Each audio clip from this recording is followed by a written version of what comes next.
Yeah, doing great, thanks. Good to have you. I love the piece on Mike Trout, who lives about 40 minutes from here, Millville. Right, that's actually where our tower is, and where we broadcast from. And he's a cult hero around here. The guy can, it's unbelievable. You write, about a living legend, and just kind of taking it all in. First player to win back-to-back. He's only 22. He's been in 4 All-Star games. Is Mike Trout right now, as you wrote this living legend, does he understand how improbable he kind of is? I think he does, but he takes it well. You don't see it getting to him his head or too cocky. And I went to Millville, last summer. And it was amazing just how the town responds to him, and loves the kid. And you can't find anybody to say a negative word about him. It's just a very humble, respects the game, and he's been mentored well too by Torrey Hunter, who was there before, and now Albert Pujols. So he's got some great models to learn from. Yeah, it's interesting you said you were in Millville. That's pretty unbelievable. That very dedicated to your craft to take a ride to Millville there, Bob. And like you said, it's a very small town, and it's just amazing to hear that that this guy has reached this level coming from a place so small. It's like I can't. Is there anything you can compare it to in your time covering baseball? No, I mean, sometimes that happens. I mean, you got guys like, Bo Jackson from Bessemer, Alabama, things like that. So guys will come from small towns, and but it's cool, especially for a small Northeast town. It's a little different, though, too, right? Yeah, exactly. Just playing a few games, and hey, guys completely miss on Trout. Some people didn't even bother watching him. I mean, it wasn't like he was a name as first pick. I mean, it lasted pretty long for the Angels to get him. He wasn't even the Angels' number 1 pick. The Angels took a Randall Grichuk right before him. So, yeah, for a kid to play that few games and for people not to know him in the Northeast, that's unbelievable. An hour up the road on the other direction is Todd Frazier's home of Toms River, New Jersey. I see your tweet, judging by the cheers, Todd Frazier's popularity has surpassed Pete Rose. I mean, that's a pretty big task there for Todd, but what kind of player has he become and meant to the Reds? Yeah, I think he's trying to become the face of the franchise, almost surpassing Joey Votto right now. And just plays the game hard. He's got the power that people like. Always has that enthusiasm and emotion, which you saw during the home run derby. And just seems like he really enjoys the game and embraces what Cincinnati's all about. Just a blue-collar, hard-working town, which is what he's about. He's another interesting guy, considering now Trout kind of came out of nowhere. He wasn't, a first-round pick. I'm not saying out of nowhere. But Frazier had been in the limelight before, Little League World Series. Is that something that he still kind of carries around with him? Is it something he talks about a lot? No, he doesn't. Just when people bring it up. It has happened. And Gary Sheffield was on a Little League World Series team. Lloyd McClendon was a hero, when he was in the Little League World Series. So only because people bring it up, and they, it's almost like I love seeing that picture of him staying next to Derek Jeter when he was 12 years old, 13 years old, as far as when the rewards for winning the Little League World Series. But that's a great picture of seeing the two of them staying side by side in the Yankee infield. Talk with Bob Nightengale from the USA Today, covering the Major League Baseball after the All-Star break. Here, we get ready for the second-half run. Another interesting story is the fact that the players would like to see a 162-game schedule go down to 154. Is that something that we should expect to happen now, more so than just hearing murmurs about it? Well, I think it will be under serious discussion, for 2017. And we'll see. I'm sure the owners will say, okay, we might do that, but how are we going to make up for the loss of revenue? You guys can take a pay cut. You expect us to eat 5% of our revenue. So that'll be the hard problem.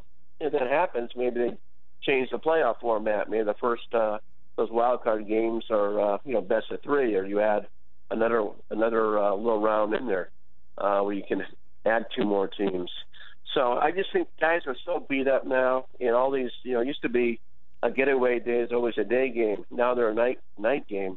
And guys are, getting to hotels at 6 o'clock in the morning and then dragging themselves to the ballpark. And we're seeing a whole lot more sloppy play because of it. And I think it's a reason why offenses are so down. with the forget steroids, the fact there's no amphetamines now in the game. I think guys are just so tired, they have trouble focusing for 9 innings. You say something like that, and it almost sounds so matter of fact that there's no amphetamines. Has the thought actually been to maybe we should have a more, have controlled amphetamines to allow these players to have, doctors, monitoring them, or is that something that just would not go over? I think something to go over. I mean, guys are trying everything else and trying to kind of circumvent it. I mean, now there was over 100 exemptions last year for Adderall. So that's like saying one of every 7 players has ADD, which would be very, very much higher than the normal for average American. And but we're seeing a lot of guys trying to go that route, take the Adderall route. Remember, Chris Davis got popped for that last year, taking Adderall, and now he's got a prescription for it. But so everybody's going to do different things. You'll see all kinds of cans of Red Bull stuff, which just doesn't have the same impact as a prescription drug or an illegal amphetamine. And going back to what you said, Bob Nightengale's with us from the USA Today. This would be a more revenue-driven decision in terms of not doing it, or is there some concern about the history of the game? That this 162 number, or going back to 154, would that make it a better, a more historical number?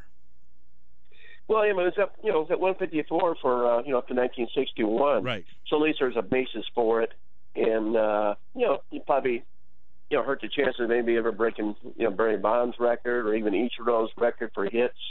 So I don't think it would be a big thing. And you're only talking about 8 innings, so it's only like maybe one more start or so for a starting pitcher. So you're losing 4 gates at home. So that's where you have to make up that money difference, and that might be the problem. Bob, how do you think Rob Manfred has done as the Major League Baseball commissioner? I mean, he's obviously had some interesting things already. Changing we're getting 9 minutes shaved off here. The All-Star game still counts. He's going to talk with Pete Rose. How do you think he has done in his tenure so far? Yeah, I think everything's been smooth. He's not afraid to try different things or say different things to see what the public outcry is. And, the 9 minutes off the games, it seems to work. The pace of play, guys have been adjusted to it. You haven't had to have fines or anything like that.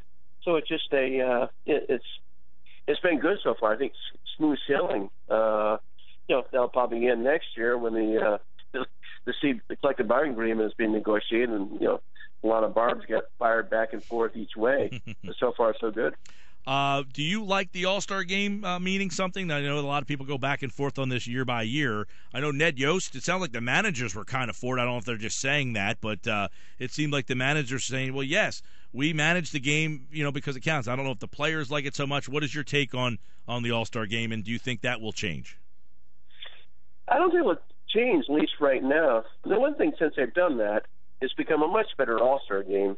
Before, guys could care less, and guys were leaving the games in the 4th, 5th inning, and it was just a straight exhibition.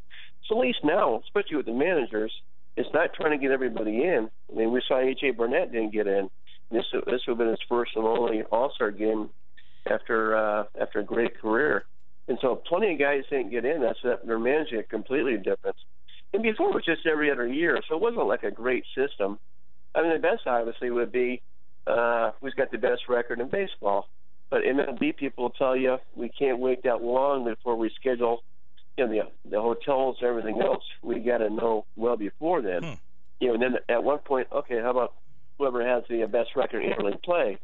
Now, it's fine and dandy when interleague play stopped in July, but now we have interleague play every day.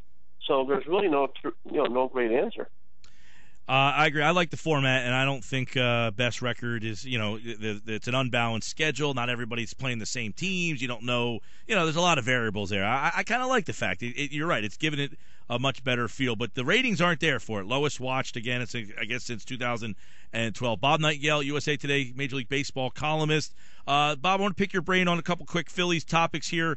Cole Hamels, I know it's been going back and forth for a while, but now with Andy McPhail, any different feeling on Cole's future this season? No, I don't think Andy's getting hired there will have any impact. And, the Phillies have said, hey, we got one of the top pitchers in baseball.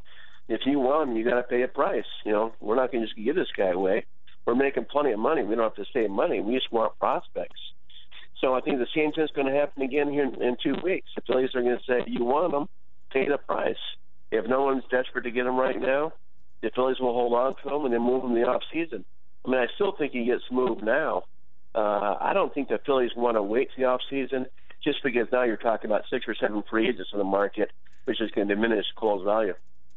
Obviously, there's been a lot of talk about Papelbon. He wants out. I don't know if you were in that little scrum when he decided to go off the other day, but is there any better indication that the Phillies are working harder to get rid of him? And there were some reports that they had deals for him in June, but kind of got stomped on because of the impending changes at the top. It's a thing where I think the Phillies want to trade him more than he wants to get traded. And they've been trying. They're willing to eat the salary and everything else.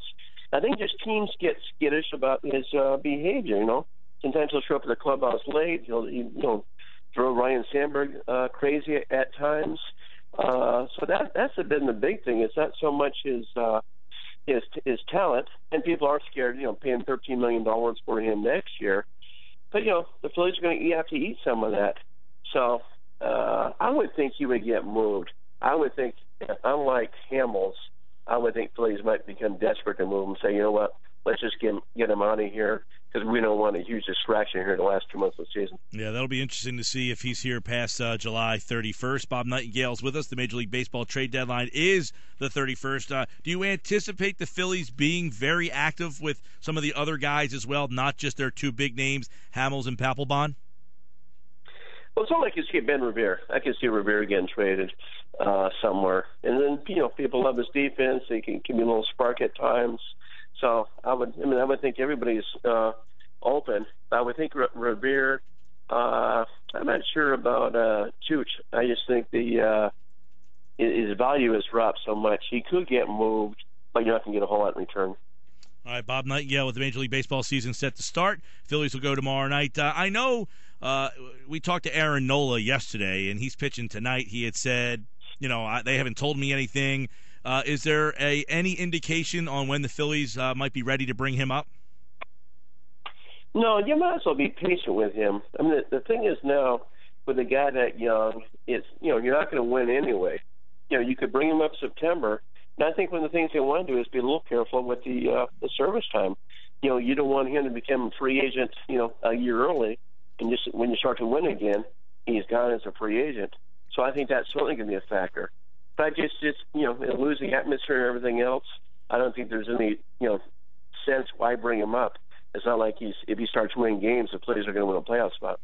We'll see what the Phillies do there. Bob Nightengale, USA Today Sports Major League Baseball columnist here on the Sports Bash. Tomorrow night, Adam Morgan against Jose Fernandez for the Marlins. Bob, pleasure to talk to you, man. All right, my pleasure. Thank you.